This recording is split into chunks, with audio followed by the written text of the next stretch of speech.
Olá, eu sou Josielen Patané, sou aluna do curso de Teologia Interconfessional pelo Centro Universitário Uninter e eu saúdo a todos vocês que estão conosco hoje, participando de mais uma aula do nosso curso de extensão universitária sobre ecumenismo e diálogo interreligioso. Em especial, nesta aula, nós vamos falar sobre ecumenismo e diálogo interreligioso no Brasil e vamos fazer uma breve rota histórica. Como objetivo geral, nós vamos traçar um panorama sobre a história do ecumenismo e diálogo interreligioso em nosso país, valorizando os esforços e as conquistas neste âmbito. Para atingir aquele objetivo geral, nós traçamos alguns objetivos específicos, que são resgatar as experiências religiosas originárias do nosso território, vamos descrever como ocorreram as interações das principais matizes que compuseram o arcabouço religioso do país, apontar alguns desafios para a formação de um ambiente harmônico entre diversos grupos religiosos aqui no Brasil e apontar as conquistas nacionais no âmbito do ecumenismo e do diálogo interreligioso.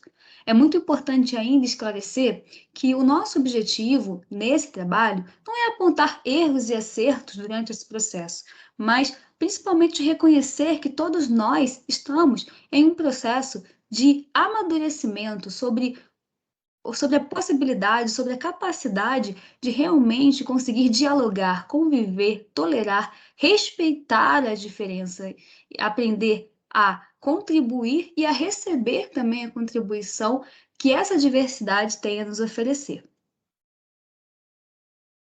Inicialmente, vamos falar sobre a religião dos povos originários do país, que são os indígenas do Brasil.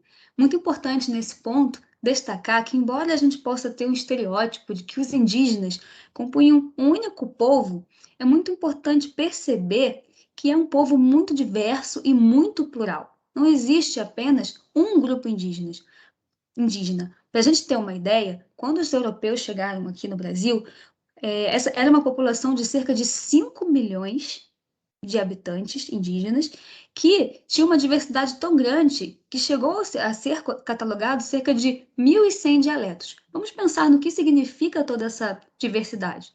Hoje nós temos uma população do Brasil de cerca de 200 milhões de brasileiros que nós falamos um único idioma, a língua portuguesa. Imagina a tamanha a diversidade que existia dentro desses povos aqui no Brasil. Não era apenas o tupi e o guarani, eram sim uma língua muito conhecida, a primeira que os portugueses europeus tiveram contato, porque justamente eram esses os idiomas falados principalmente no litoral, mas em toda a extensão do território brasileiro havia muita diversidade de línguas, de culturas, de costumes, a ponto de nós percebermos essa variedade de línguas. É claro que é possível reconhecer alguns elementos comuns, como a conexão com a natureza, a presença do xamã ou do pajé, que é o líder religioso, e as pinturas ritualísticas, que nós lembramos sempre quando nós falamos sobre as populações indígenas. E como aconteceu a primeira interação entre os portugueses, europeus, e essa população que originariamente ocupava a terra que hoje nós chamamos de Brasil, nosso país? Para a gente ter uma ideia de como aconteceu essa primeira interação, as primeiras impressões entre um grupo e outro, a gente traz aqui o relato de Pero Vaz de Caminha, que encaminhou ao rei de Portugal, falando sobre uma das primeiras manifestações religiosas que tiveram aqui no nosso território. Aliás, a primeira, que foi a missa realizada por Dom Henrique, um padre franciscano, que veio na esquadra de Pedro Álvares Cabral. Durante essa missa, que foi retratada aqui nesse quadro muito conhecido de Vitor Meirelles, chamado A Primeira Missa, que foi pintado, né, em 1860, que tenta retratar a missa que ocorreu aqui no Brasil no ano de 1500. E assim disse Pero Vaz de Caminha ao rei Dom Manuel de Portugal. Enquanto assistíamos à missa e à pregação, folgava na praia um grupo de gente com seus arcos e setas, e olhando-nos, sentaram-se, Depois de acabada a missa, quando estávamos sentados, ouvindo a pregação, muitos deles levantaram-se e começaram a tocar corno ou buzina, saltando e dançando por um bom tempo. Essa primeira impressão, é, retratada por Pero Vaz de Caminha, aparentemente dá uma intenção de uma certa docilidade dos indígenas em relação à presença estrangeira e de outras manifestações religiosas. Essa provavelmente tenha sido a primeira impressão que os portugueses tiveram aqui no país. Lembrando que nessa fase de 1500, a Europa vivia um momento de grande efervescência religiosa, com muitas reformas de cunho religioso, e a vinda para o Brasil também tinha, de certa forma, um pouco dessa questão de ampliar os horizontes da fé católica, que era justamente a religião oficial também de Portugal. Dentro desse contexto de expansão da fé, os jesuítas que atuaram aqui no nosso país entre os séculos XVI e XVIII, tiveram uma grande importância nesse sentido. Ainda nos idos de 1500, eles vieram aqui para o Brasil, na comitiva do primeiro governador-geral, Tomé de Souza, e foram 6 padres liderados por Manuel da Nóbrega, e foram enviados pela Companhia de Jesus, que era justamente uma organização que tinha como objetivo essa expansão da fé cristã católica. Esse grupo saiu do Brasil por determinação do Marquês de Pombal, que era, em 1760, então primeiro-ministro da República Portuguesa. A atuação desses religiosos é considerada controversa pelos historiadores, pelos pesquisadores do assunto da religião. Por quê? Porque ao mesmo tempo em que eles protegiam os indígenas da escravatura, de certa forma, eles impunham aquela religião que eles acreditavam como a certa e consideravam a religião indígena um pouco mais primitiva, né? Então, assim, era muito assim, ensinar aquilo que se considerava avançado, sem considerar a riqueza que já existia naquelas culturas, como nós havíamos falando quando começamos a falar sobre a diversidade que já existia no país. Aqui em plano de fundo, nós temos uma imagem do filme A Missão, de Roland Joffe, de 1986. É um filme americano, mas que é muito interessante. Traz um retrato bem, bem interessante sobre a atuação dos jesuítas no Brasil. Também ocorreram, a partir do século XIX, as missões evangélicas. Os metodistas foram os primeiros a chegar aqui, também com esse cunho missionário, em 1836, já no século XIX, depois os presbiterianos e também os batistas mais para o final do século, em 1881.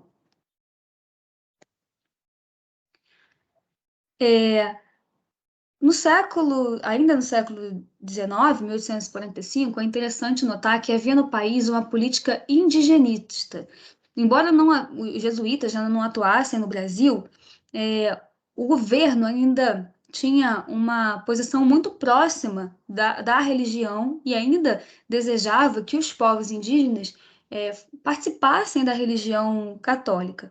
E aí eles apoiavam e atuavam junto com os frades capuchinhos. Inclusive, em um decreto no Brasil que regulamentava a catequese da civilização dos índios, segundo esse artigo de Amoroso de 1998.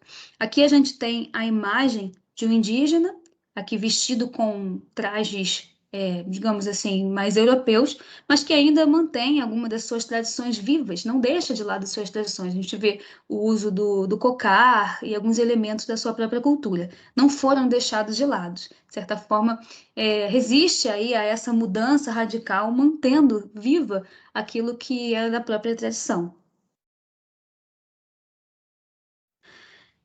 Até então, essas missões religiosas não tinham sido averiguadas ou pesquisadas, mas a partir do século XX, a antropologia começou a se deter sobre a atuação das missões. E traçando uma observação cuidadosa, não tiveram assim uma conclusão muito interessante. Chegaram a dizer que para a população indígena e também para preservar a integridade moral das próprias igrejas, seria melhor acabar com toda a atividade missionária.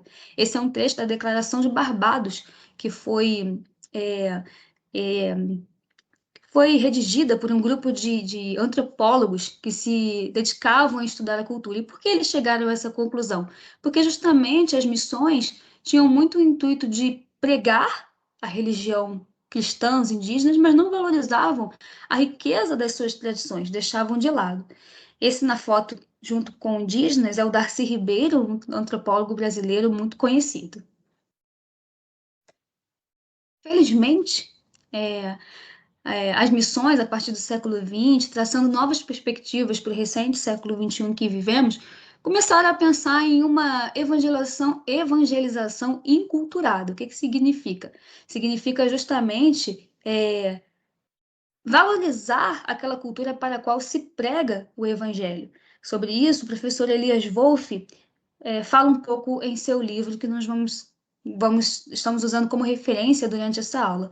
E ele diz: a partir do momento que as ciências da religião e a teologia das religiões oferecem contribuições significativas para o conhecimento da dimensão religiosa do ser humano e dos povos, não se pode mais tratar os diferentes credos como superstições ou paganismo. O desafio consiste em encontrar formas para o anúncio do Evangelho, de modo que o encontro dessas manifestações religiosas com a fé cristã não aconteça através de choques que impossibilitem a sintonia das riquezas que uma e outra possuem. Isso seria a evangelização enculturada. Não é deixar de pregar o evangelho, apresentar a fé em Jesus Cristo, mas valorizar aquilo que aquela cultura para a qual se prega também pode oferecer, e fazendo uma troca, um intercâmbio de culturas, sem despersonalização de uma ou de outra. Aqui também nós temos mais uma indicação de filme, que é O Mestre e o Divino, que fala um pouco sobre essa missão enculturada. É a história de Albert Heide, um missionário e cineasta alemão, que retrata um pouco da vivência da tribo Chavante. E ele também conquista a simpatia de Divino, que também se torna cineasta, só que com outro perfil, a partir da sua própria visão de vivência indígena, ele também retrata essa cultura vivida por eles. Então é interessante que aí mistura um pouquinho dessa questão de religião e de cultura, cinema. É muito interessante esse filme, vale a pena, é uma indicação de um documentário bem interessante, recente aí de 2013. Sobre missão enculturada ainda, nós podemos falar, trazer um belíssimo exemplo, que são as Irmãzinhas de Jesus.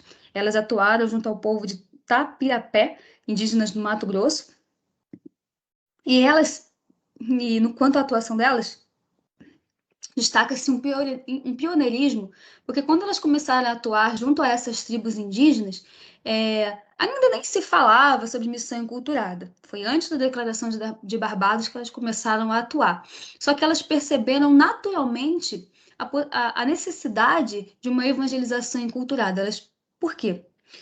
Segundo essa própria notícia da BBC, reportagem, que retrata um pouquinho de como foi a atuação delas, elas nos primeiros 20 anos de presença entre as comunidades, elas tinham o desejo de introduzir os Tapirapé pouco a pouco ao conhecimento de Jesus, embora sem coerção, é claro. No entanto, elas perceberam que a força do grupo indígena estava justamente nos seus próprios rituais, ou seja, elas conseguiram perceber e entender o quão era importante a vivência da própria cultura. Então, elas não se despersonalizaram, continuaram atuando como religiosas, exercendo a sua fé, mas principalmente, além da pregação falada, o mais importante que elas perceberam era a necessidade de viver o evangelho dentro daquele povo, dentro daquela cultura. Foi o que a professora Maria Cecília Simões, em curso sobre missões no Brasil, chamou de teologia da encarnação, ou seja, encarnar o evangelho em meio àquela cultura. Isso seria também uma manifestação do que nós estamos falando, sobre a evangelização enculturada. As Irmãzinhas de Jesus eram um exemplo de tradição católica, e aqui nós temos também, no meio evangélico, a missão transcultural. A missão transcultural, que é justamente pregar o evangelho, as mensagens bíblicas aos povos indígenas na própria cultura.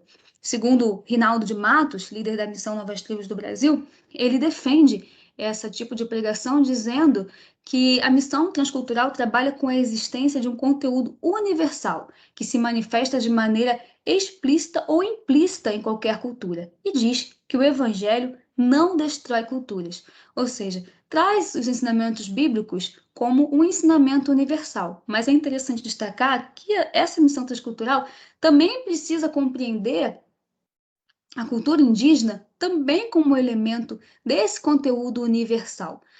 Muitas vezes, a não compreensão dessa forma de pregar, dessa forma de evangelizar, causa alguns choques culturais. E esse filme Ex-Pajé retrata um pouquinho disso, porque ele fala um pouco sobre uma certa evangelização forçada de tribos, por uma certa coerção psicológica e tudo mais, que muitas vezes eles aceitam essa conversão, mas não do seu próprio interior, não de uma forma necessariamente voluntária. E isso acaba acontecendo alguns conflitos existenciais. Esse filme relata mesmo a história de um indígena, um pajé, por sinal, que, que vive, né, foi convertido à fé cristã, mas o que acontece?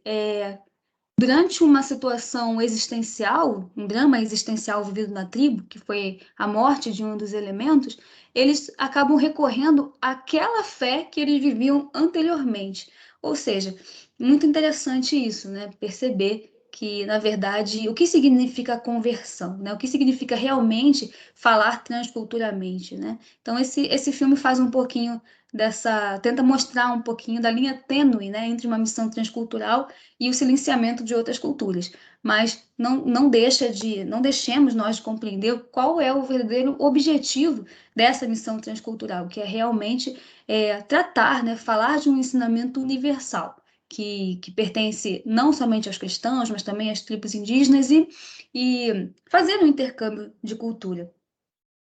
Sobre essa questão, né, que é importante ser salientada, eu achei interessante essa imagem do filme Ex-Pajé. Ela lembra um pouquinho daquela política indigenista que nós falamos, né? Eu achei muito interessante fazer esse paralelo entre as duas situações, né? Do índio que adere, né, a alguns elementos da cultura que ele é oferecido, a nova cultura, mas nunca perde aquilo que é essencialmente cultural, tradicional, da sua própria história e que significa a sua própria identidade.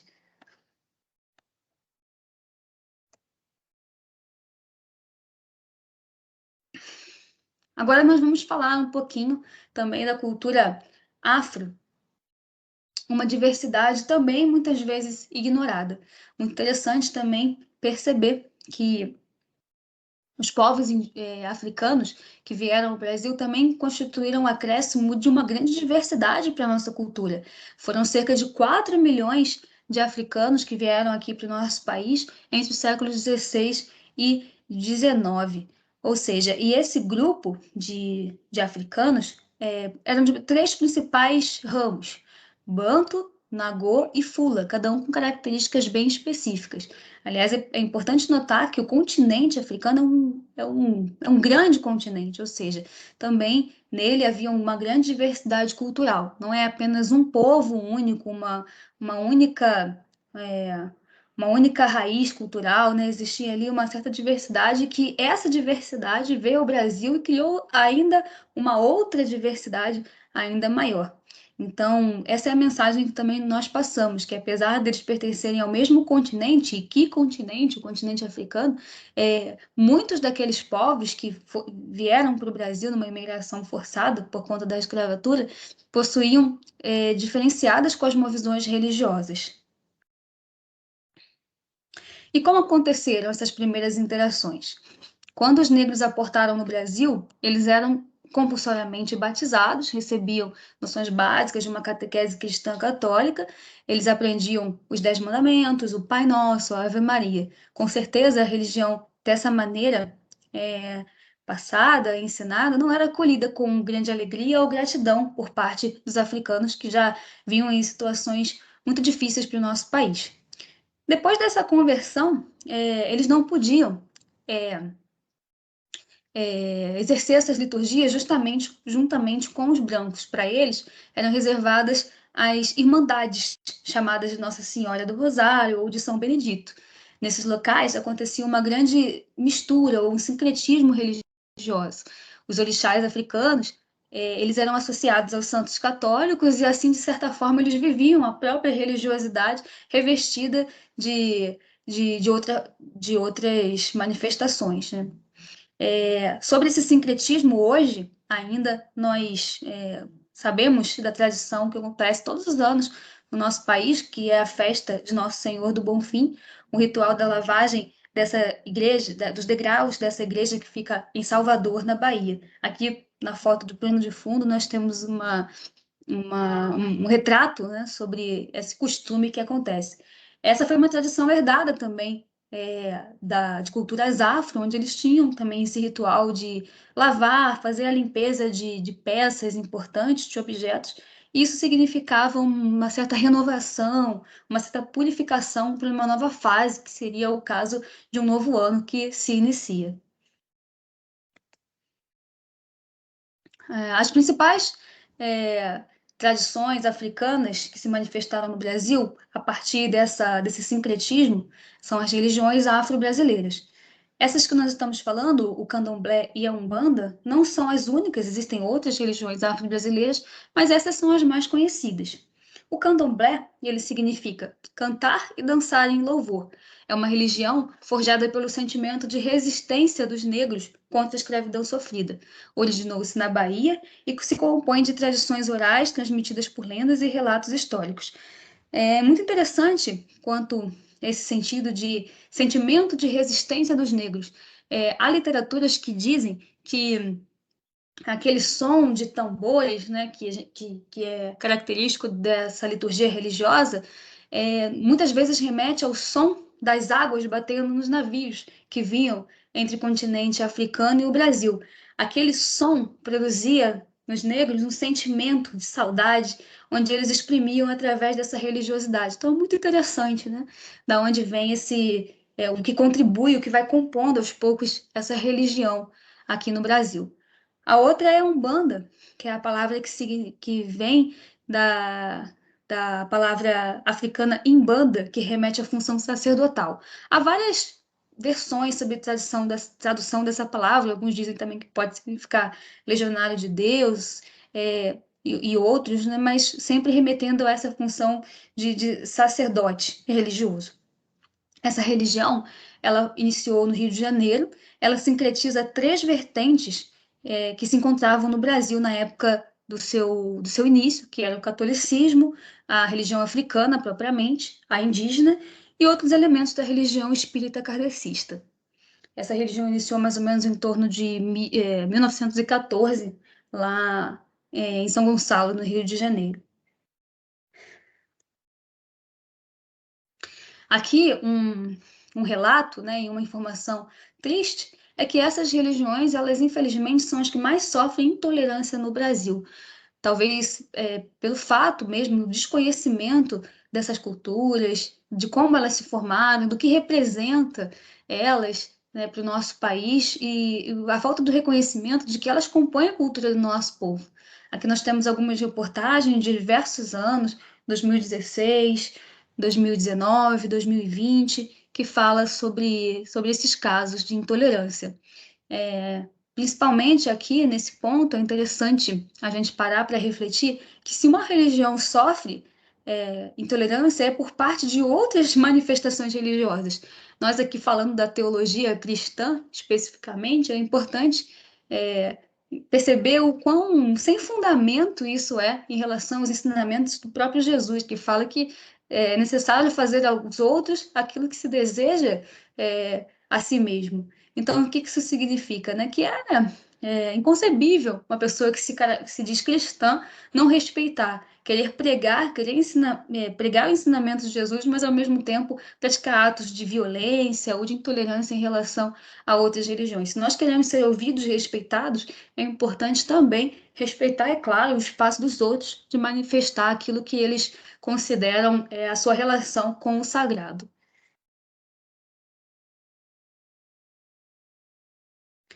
Aqui nessa próxima parte, nós vamos falar um pouquinho da progressiva abertura à diversidade religiosa no Brasil, apontando alguns fatos históricos que deram alguns estímulos para aos poucos essa realidade mudar aqui no país.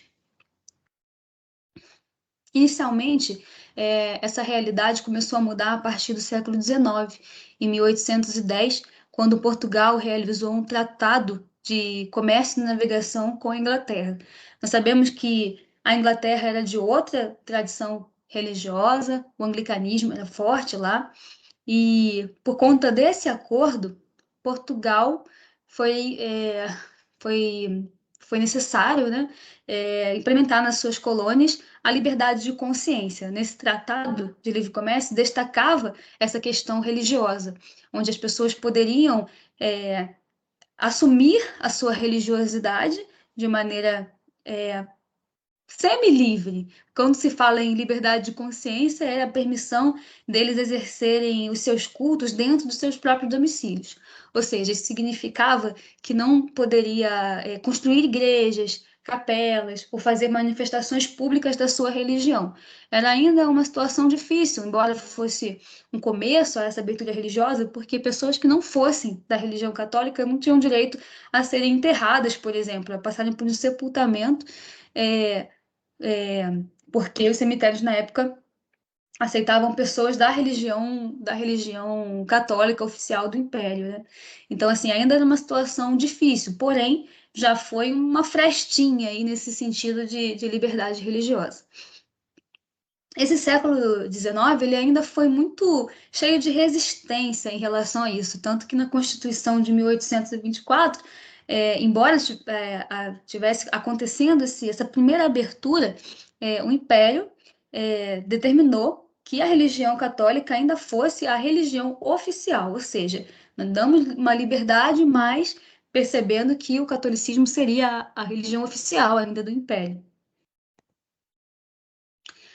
É, Entre meados do século XIX e início do século XX, um outro fator histórico também contribuiu para um acréscimo de diversidade, que foi um boom migratório que aconteceu nessa época. Cerca de 4 milhões de estrangeiros chegaram ao Brasil e eram espanhóis, portugueses, alemães, italianos, açorianos, eslavos, é, de vários países, entre outros. E esse processo de chegada desses trabalhadores de diversas nacionalidades também contribuiu para muita hibridização no país. Muito interessante aqui os números, né? Porque nós lembramos que quando os portugueses chegaram aqui no país, lá em 1500, nós tínhamos cerca de 5 milhões de indígenas. Depois vieram mais 4 milhões aos poucos, de africanos aqui para o país. E agora, nessa nova fase, entre meados do século XIX e início do século XX, mais 4 milhões de estrangeiros de diversas nacionalidades. Ou seja, aos poucos, né, uma grande quantidade de pessoas, né, de variadas tradições foram chegando ao Brasil em impulsos grandes, né? Isso foram marcas importantes assim para o nosso país em termos de diversidade.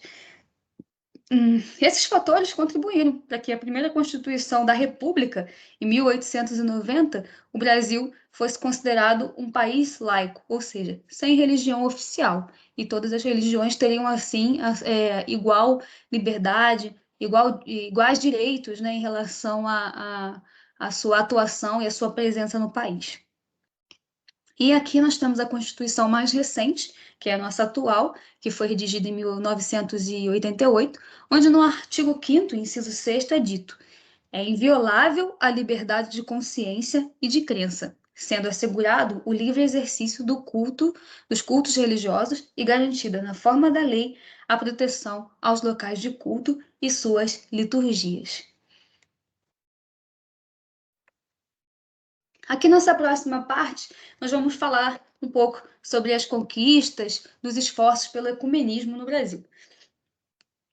Ecumenismo no Brasil, inicialmente, foi tratado mais bem no sentido assim de diálogo intercristão, ou seja, entre as religiões que se autodenominavam cristãs. E os primeiros esforços, as primeiras iniciativas nesse sentido, elas foram promovidas pelo protestantismo missionário, que se organizou aqui em algumas em algumas frentes, como a AEB, a CBC, a SEB, que foram instituições que foram se sucedendo umas às outras dentro dessa iniciativa. Já era um impulso global no meio evangélico, que já vinham, desde o final do século XIX, se reunindo e propondo maneiras de um discurso um pouco mais unificado entre as religiões cristãs, para que a missão pudesse ser melhor compreendida pelos povos que recebiam essa mensagem. A partir de 1950, uniram-se a esses esforços também os metodistas e os luteranos. E depois, na segunda metade, aliás, do século XX, a Igreja Católica, como consequência do Concílio do Vaticano II, também passou a unir forças nesse sentido de um diálogo entre as religiões cristãs e até interreligioso. Ainda em continuidade a esse esforço, nós temos hoje um órgão muito importante no país, que é atual, que é o Conselho Nacional das Igrejas Cristãs no Brasil, e ela hoje é formada pelas igrejas católica apostólica romana, pela evangélica de confissão luterana e episcopal anglicana do Brasil. Essa instituição, o CONIC, ela foi fundada em 1982 em Porto Alegre, com a missão de fomentar o diálogo interreligioso, promover a interlocução com organizações da sociedade civil e governo para incidência pública em favor de políticas que promovam a justiça e a paz.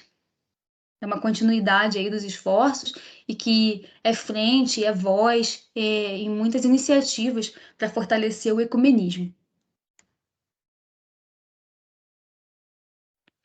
E aqui, falando um pouquinho mais sobre o professor Elias Wolff, esse livro que é Caminhos do Ecumenismo no Brasil, nós traçamos uma rota agora do ecumenismo ao diálogo interreligioso. Lembrando que o ecumenismo, aqui tradicionalmente, é compreendido hoje como um diálogo intercristão entre as religiões que se consideram cristãs. E aqui a gente dá um salto ao diálogo interreligioso.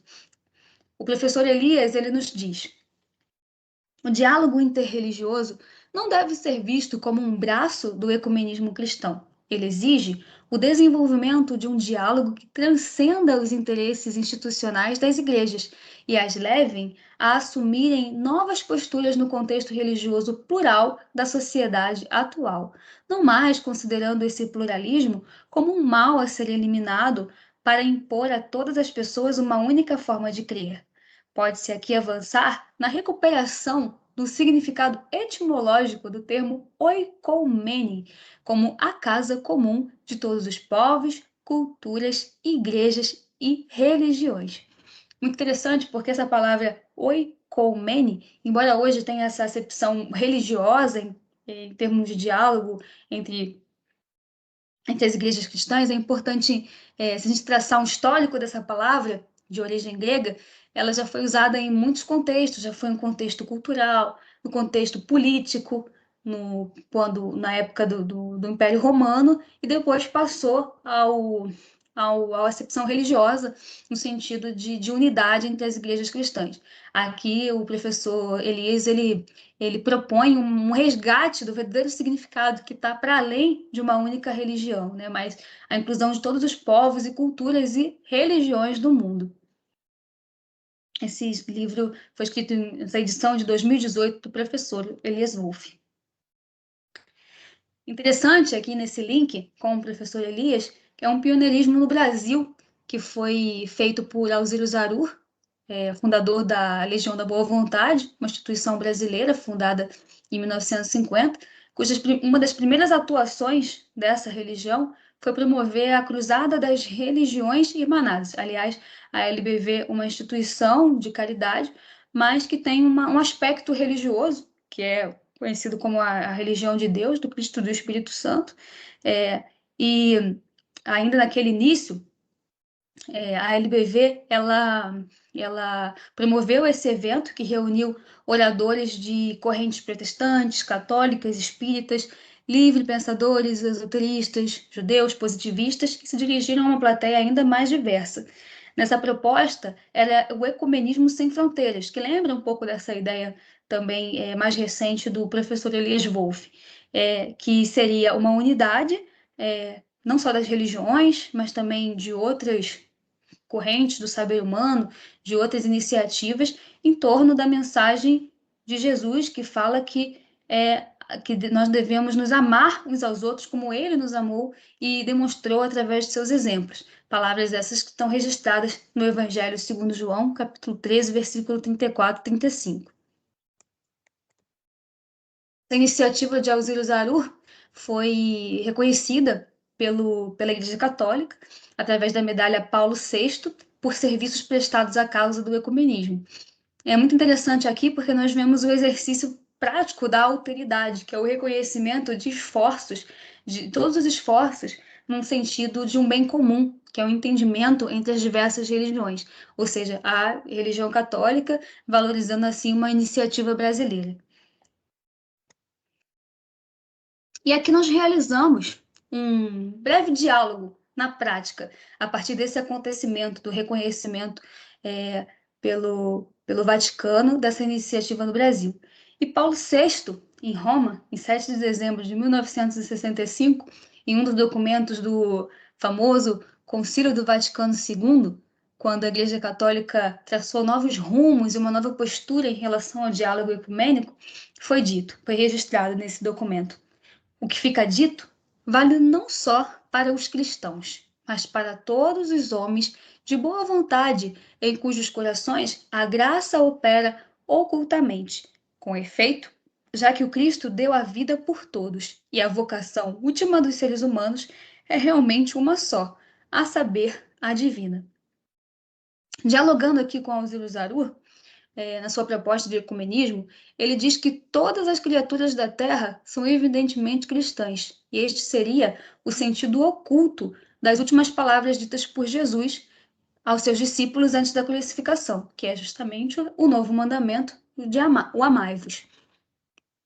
E para afirmar essa conclusão de que todas as criaturas da Terra são evidentemente cristãs, é claro, sem deixar de reconhecer a legitimidade da diversidade das culturas, mas sim a partir de uma ótica cristã, perceber o outro como irmão, e considerar assim esse o sentido oculto dessas palavras.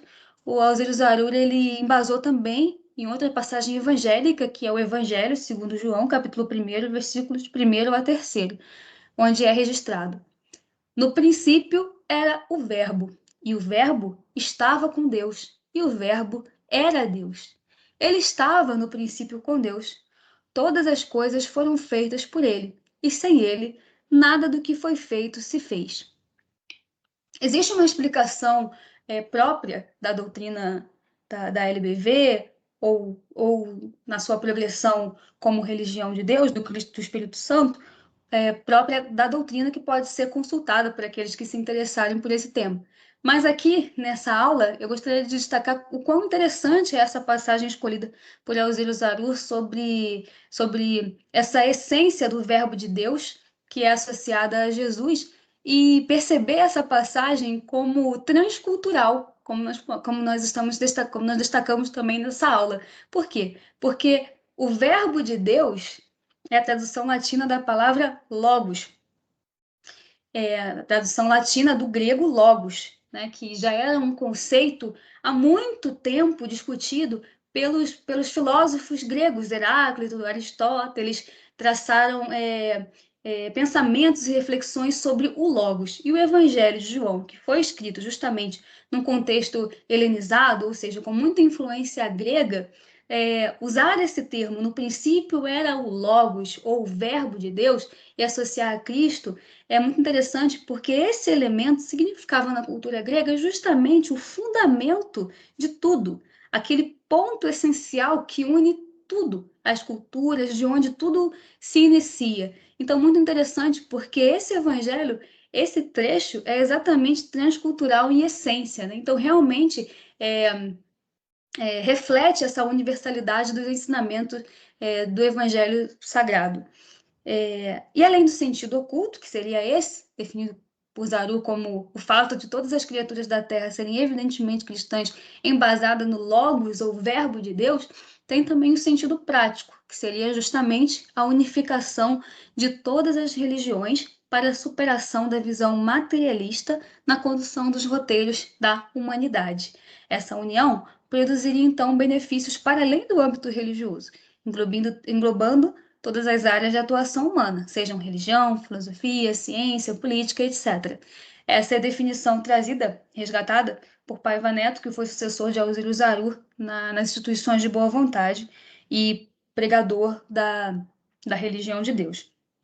E dessa forma, poder despertar a vocação última dos seres humanos, aqui emprestando um pouquinho, aqui voltando às palavras de Paulo VI, em Roma, no Concílio do Vaticano, que seria, é claro, a de amarem-se uns aos outros, conforme o próprio Jesus ensinou.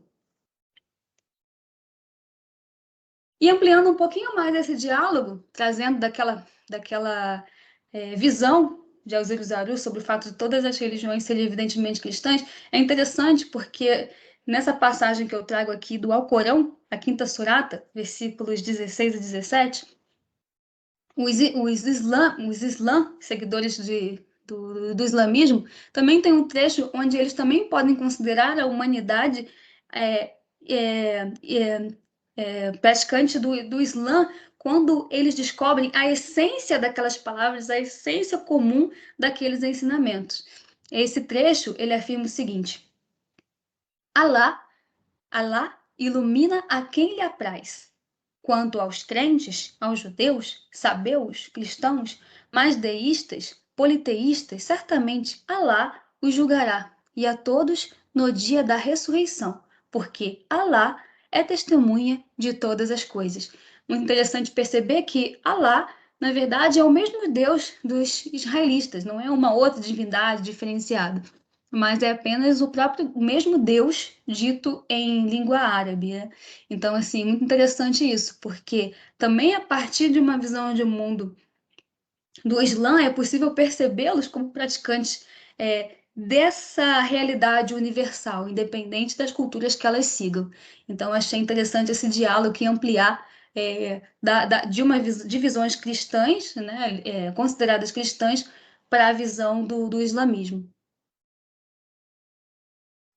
Um outro legado deixado pela LBV, pela causa do ecumenismo e a boa convivência entre as religiões, foi a construção do Templo da Boa Vontade, em Brasília, que foi fundado em 21 de outubro de 1989 por Paiva Neto. É um santuário que permanece aberto desde sua inauguração durante 24 horas, todos os dias da semana, e tem a proposta de receber pessoas sem qualquer restrição quanto à crença ou até mesmo descrença, também convicções políticas, ideológicas, sejam quais forem. E aqui, essa inauguração do Templo da Boa Vontade representa também uma das principais conquistas pela causa do ecumenismo, que foi a instituição do Dia Nacional do Ecumenismo. Esse dia é comemorado justamente no dia 21 de outubro, que foi a data de inauguração do Templo da Boa Vontade, o TBV. O projeto de lei que definiu esse dia, ele cita o CONIC, que nós já citamos aqui, também, e o Templo da Boa Vontade como as principais iniciativas pela causa ecumênica do Brasil. Aqui nós temos a notícia do Senado brasileiro, que fala sobre a aprovação dessa lei que define o Dia Nacional do Ecumenismo como 21 de outubro. Já era uma data comemorada tradicionalmente na maioria dos estados brasileiros, passou a ser oficialmente o dia que lembra e comemora o dia do ecumenismo. Outras manifestações, iniciativas que nós vamos citar aqui é o ICER, que é um Instituto de Estudos da Religião. Inicialmente foi fundado com o nome de ICET, em 1970. Ele era composto por eminentes teólogos protestantes e católicos, como Rubem Alves, e tem a missão de desenvolver pesquisas interdisciplinares que tenham uma contribuição a oferecer à teologia, compreender o lugar da religião na sociedade brasileira. Do ICER surgiu o MIR em 92, que dentro da Conferência das Nações Unidas pelo Meio Ambiente promoveu um diálogo interreligioso com elementos de diversas personalidades, diversas representantes de religião, e dali surgiu essa ideia de continuar esse trabalho, né, no Rio de Janeiro, e daí surgiu o movimento interreligioso do Rio, que também promove eventos para o diálogo entre diferentes lideranças religiosas, lideranças religiosas. Uma outra data importante no Brasil, que também representa uma conquista no diálogo entre as religiões, é o dia 21 de janeiro. Nós já falamos do dia 21 de outubro, temos também o dia 21 de janeiro, que é o Dia Mundial da Religião, e no Brasil foi absorvido como Nacional do Combate à Intolerância Religiosa. A data 21 de outubro inicialmente foi proposta em 1949, numa Assembleia Espiritual Nacional dos Bahá'ís, que é uma religião, a fé Bahá'í, da Pérsia, que foi fundada no século XIX, em meados do século XIX, em torno de 1945, que tem como um dos pilares doutrinários justamente o respeito, a tolerância, a diversidade religiosa e a unidade dentro de uma diversidade cultural, respeitando e valorizando essa diversidade. Isso é um dos pilares dessa doutrina Bahá'í, e daí essa ideia lançada no mundo e muito bem aceita de se comemorar o Dia da Religião no dia 21 de janeiro. Desde 2007, o Brasil considera também essa data um Dia Nacional do Combate à Intolerância Religiosa. Nessa data, em geral, são realizados atos ecumênicos e interreligiosos, como caminhadas que reúnem representantes de diversas tradições. Então, nós temos aí essas duas conquistas aí em termos de respeito à diversidade, são iniciativas importantes, tanto no dia 21 de outubro, quanto no dia 21 de janeiro. E aqui, para finalizar, nós trazemos uma palavra do nosso professor Adriano Lima, que é um professor da nossa faculdade Uninter, que disse, no terceiro colóquio de práticas, com o tema Religião e Religiosidades, foi organizado pelo Centro Universitário, disponível para consulta no YouTube, ele trouxe uma frase muito interessante para a nossa reflexão. Ele disse: é preciso, cada vez mais, uma consciência cidadã onde as pessoas sejam capazes de respeitar as escolhas existenciais umas das outras. Essa aí é a meta daqueles que se propõem a realmente construir uma cultura de paz. Então, assim, esse é o nosso recado, um pouco da contribuição e da divisão e do compartilhamento daquilo que nós aprendemos e refletimos aí durante o nosso curso de Teologia Interconfessional.